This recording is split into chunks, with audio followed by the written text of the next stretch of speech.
4월 13일 오늘 만나 성경 말씀은 창세기 24장 67절 말씀입니다.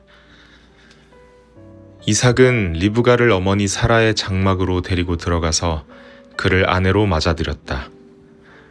이렇게 해서 리브가는 이삭의 아내가 되었으며 이삭은 그를 사랑하였다.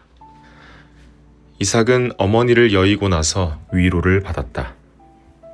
아멘.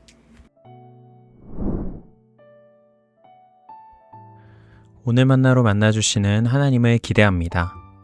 창세기 24장은 이삭과 리브가의 만남 이야기를 67절이라는 아주 긴 분량으로 기록하고 있습니다. 그래서 24장 전체의 이야기는 이삭과 리브가의 혼인의 과정에 있어서 세심하게 준비하시고 아름답게 인도하시는 하나님의 섭리에 대한 이야기로 읽혀질 수 있습니다. 하지만 24장의 이야기를 조금 다른 관점으로도 생각해 볼 수 있는 여지가 있습니다. 바로 오늘 본문에 나오는 표현 때문입니다. 이삭은 리브가를 어머니 사라의 장막으로 데리고 들어가서 그를 아내로 맞아들였다. 이렇게 해서 리브가는 이삭의 아내가 되었으며 이삭은 그를 사랑하였다. 이삭은 어머니를 여의고 나서 위로를 받았다. 오늘 본문에서 이삭은 위로를 받았다라고 나옵니다. 이삭은 무엇으로부터 어떤 위로를 받은 것일까요? 두 가지를 생각해 볼 수 있습니다. 하나는 오늘 본문에 바로 기록되어 있듯이 어머니의 상실로 인한 슬픔입니다.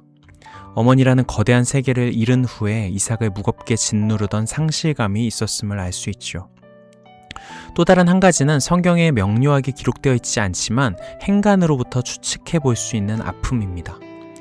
오늘 본문으로부터 조금 거슬러 올라가면 22장에 아브라함이 이삭을 번제로 바치려 하는 장면이 등장합니다.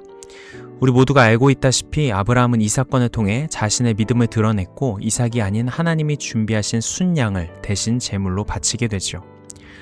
그런데 그 사건이 마무리된 후에 19절에 보면 이렇게 기록되어 있습니다. 아브라함이 그의 종들에게로 돌아왔다. 매우 이상한 표현입니다. 분명히 함께 있어야 할 이삭에 대한 언급이 없기 때문이죠.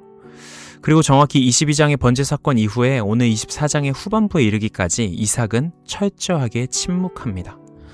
사라가 죽고 그의 장례 과정에서도 아브라함이 자신의 종과 함께 이삭의 혼사를 논하는 장면에서도 이삭의 존재와 목소리는 조금도 등장하지 않습니다.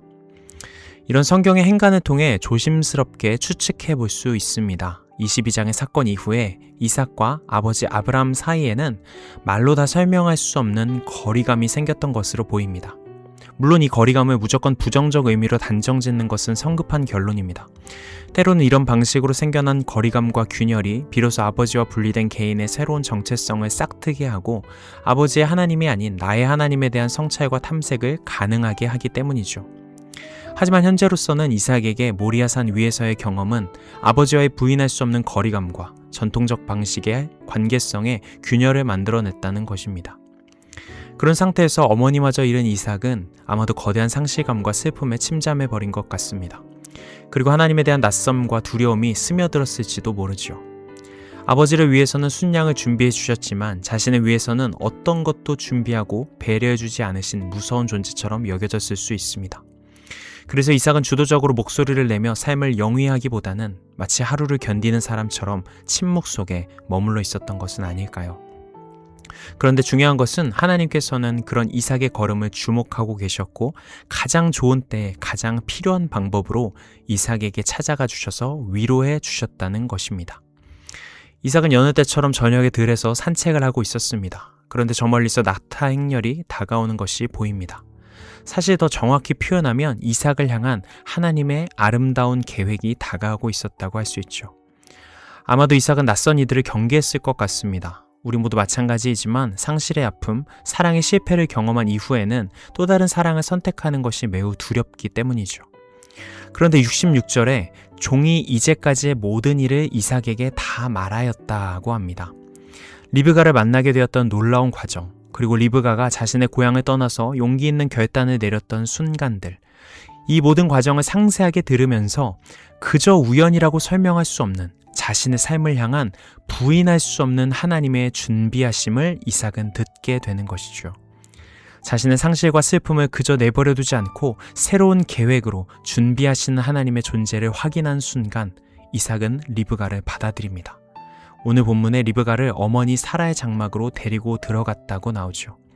자신의 가장 깊은 상실의 한복판으로 새로운 사랑을 초대하는 것입니다. 그리고 마침내 이삭이 그를 사랑하였다라고 성경은 기록합니다. 이렇게 살펴보면 24장의 이야기는 단순한 혼인 예식에 대한 이야기로 그치지 않습니다. 슬픔과 상실감 속에 말을 잃어버렸던 한 사람에게 찾아오셔서 말을 건네시는 하나님의 이야기입니다. 다시금 잃어버렸던 그의 언어와 존재감과 삶을 회복시키기 위해 세심하게 준비해 가시는 하나님의 사랑의 이야기입니다. 이삭이 받은 위로는 단순히 한 사람을 만난 위로를 넘어서서 하나님이 여전히 자신의 삶을 준비하고 계시다는 신실하심으로부터 받은 위로였습니다. 사랑하는 성도 여러분, 우리는 인생의 길목에서 다양한 상실을 마주합니다. 예기치 못한 슬픔과 아픔을 경험하기도 하죠. 그런 슬픔과 상실은 잠시 동안 우리의 목소리를 잃게 만들기도 하고 우리의 존재감을 무너뜨리기도 합니다. 하지만 우리가 오늘의 말씀을 통해 기억해야 하는 한 가지는 그런 시간들 속에서조차 하나님은 우리를 주목하고 계시며 우리의 다음 걸음을 준비해 가고 계시다는 것이죠. 우리 인생의 다음 장을 열게 하시는 하나님의 준비하심은 언제 어떤 방식으로 다가올지는 알 수 없습니다.